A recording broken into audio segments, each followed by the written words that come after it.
कहानी को आगे शुरू करते हैं। इस तरह सब क्लास ने इसकी खूब खिंचाई कि अफसा ने लड़कियों के रवैये से बहुत हैरान हुई, फिर अपनी सीट पर बैठकर बेहतियार रोने लगी। ये देखकर सारी लड़कियां हैरान और परेशान हो गई। मीरब ताहिर ने आगे बढ़कर कहा, अरे अफसा क्या हुआ, क्यों रो रही हो। अफसा हिचकिचाहट लेने लगी और कहा कि मैंने इतनी मेहनत से तस्वीरें बनाई थी, घर में सभी ने पसंद की, मगर यहाँ सब ने नापसंद किया। मीरब ताहिर ने सवाली नज़रों से देखा और कहा कि अफसा क्या तुम्हें बुरा लगा। अफसा ने रोक देने वाले अंदाज में कहा कि हाँ, जाहिर है कि मैंने इतनी मेहनत से तस्वीरें बनाई हैं। मीरब ताहिर मुस्कुरा कर बोली कि देखो अफसा, जब तुम्हारी बनाई हुई तस्वीरों को सब ने नापसंद किया तो तुम्हें बुरा लगा। इसी तरह जब तुम किसी को गहरी रंगत की वजह से कभी मोटे दुबले और कभी गरीब का मजाक उड़ाती हो तो सोचो इन्हें कितना दुख होता होगा। हर इंसान को अल्लाह पाक ने पैदा किया, किसी को गोरा, किसी को काला, किसी को लंबा, कोई बगना, कोई मीर, कोई गरीब। तुम्हें किसी ने हक दिया है कि तुम अल्लाह पाक की बनाई हुई महलूक का मजाक उड़ाओ। जैसी तकलीफ़ तुम्हें हुई वैसी ही तकलीफ़ इन सबको होती है। अफसा के असर शर्म से झुक गया। आज इसे अपनी हर ज्यादती याद आ रही थी। इसने सारी क्लास के सच्चे दिल से माफ़ी मांगी। मीरब ताहिर समेत सारी क्लास ने खलूस दिल से माफ़ कर दिया। अल्लाह पाक दरगुजर से काम लेने वाले को पसंद करता है।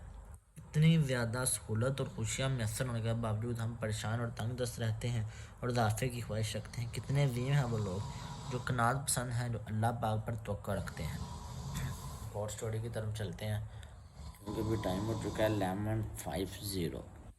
तो अभी चलते हैं। कैसा बड़ा आदमी, आम का दरख्त। स्टोरी है, काफ़ी लंबी हो रही, हो सकता है मैं 2 स्टोरी में कवर करनी पड़े। चलें देखते हैं इसके बाद हमारी। आम का दरख्त। पिंकू ने मोती बंदर को अक्लमंदी से दरख्त बदलने पर मजबूर कर दिया। मोती बंदर अपनी टोली के साथ आम के दरख्त पर रहता था। मोती बहादुर और समझदार मगर थोड़ा भोला भी था। तमाम बंदर इसकी इज्जत करते थे और इसका हर कहा मानते थे, लेकिन इधर कुछ दिनों से सब बंदर परेशान थे। बात यह थी, आम का पेड़ सूख रहा था, इस पर फल नहीं लगते थे, पत्ते भी झड़ने लगे थे। चनाचा इस पेड़ पर रहना बंदरों के लिए मुश्किल हो गया था। जंगल में कई हरे भरे पेड़ थे, बंदर किसी भी पेड़ पर रह सकते थे और मकसद इसके लिए इन्होंने कई बार मोती से बात की, मगर मोती ने कहीं और जाने से तैयार ही ना था। मोती को आम के इस पेड़ से बहुत लगाव था। इसके बाबा ने बताया था कि उनकी टोली दादा परदादे के ज़माने से ही इस पेड़ पर रहती आई हैं।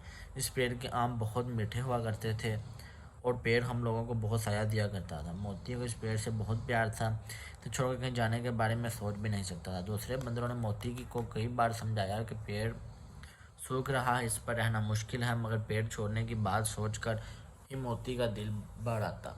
टोली में पिंकू नामी एक बंदर भी था। वो बहुत समझदार मगर थोड़ा शरारती भी था। मोती पिंकू को बहुत चाहता था। सब जानते थे कि एक दिन पिंकू ही टोली का नया सरदार बनेगा। कुछ बंदरों ने पिंकू से कहा, पिंकू भाई तुम ही मोती को समझाओ, अब इस पेड़ पर रहना बेवकूफ़ी है, ना ही इस पर फल लगते हैं, ना ही हमें बारिश और धूप से बचाता है। मुझे भी लगता है कि हमें यह पेड़ छोड़ देना चाहिए। मैंने कई बार मोती बाबा से बात की है और इन्होंने इस पेड़ से बहुत प्यार है। पेड़ छोड़ने की बात सोचकर ही दुखी हो जाते हैं, पिंकू ने कहा। पर ऐसा कब तक चलेगा? बंदरों ने उदास होकर कहा, भाइयों इस तरह दुखी होने से कुछ न होगा, सूझबूझ से हर मुश्किल आसान काम किया जा सकता है। तुम सब होशियार रहो, तुमसे कोई रास्ता निकालो। सब बोले, घबराओ मत, मैं सोच कर करता हूँ कुछ। इतना कहकर पिंकू सोच में पड़ गया। अगले दिन वो रोता हुआ मोती के पास आया। अरे क्या हुआ, क्यों रो रहे हो? मोती ने पूछा। बाबा आज बड़ी भूल हो गई। आज आम खाने का दिल चाहा तो मैं नदी किनारे वाले आम के बगीचे में चला गया। अरे बेवकूफ़, तुम को कितनी बार समझाया है कि इधर ना जाया करो, बगीचे के रखवाले के पास बड़ी बड़ी लाठियाँ हैं, मोती ने गुस्से से कहा। वही हुआ बाबा, एक रखवाले ने मुझे देख लिया, मुझे लाठी से मारा और लाठी मेरे हाथ पर लगी, लगता है हाथ की हड्डी टूट गई, पिंकू ने बताया। मोती ने पिंकू के हाथ को टटोल कर देखा और कहा, हड्डी नहीं टूटी, बस थोड़ी सी चोट लगी है, हाथ पर पट्टी बांधने से ठीक हो जाएगी। मोती ने पिंकू के हाथ पर पट्टी बांध दी। अब नई स्टोरी के साथ वापसी।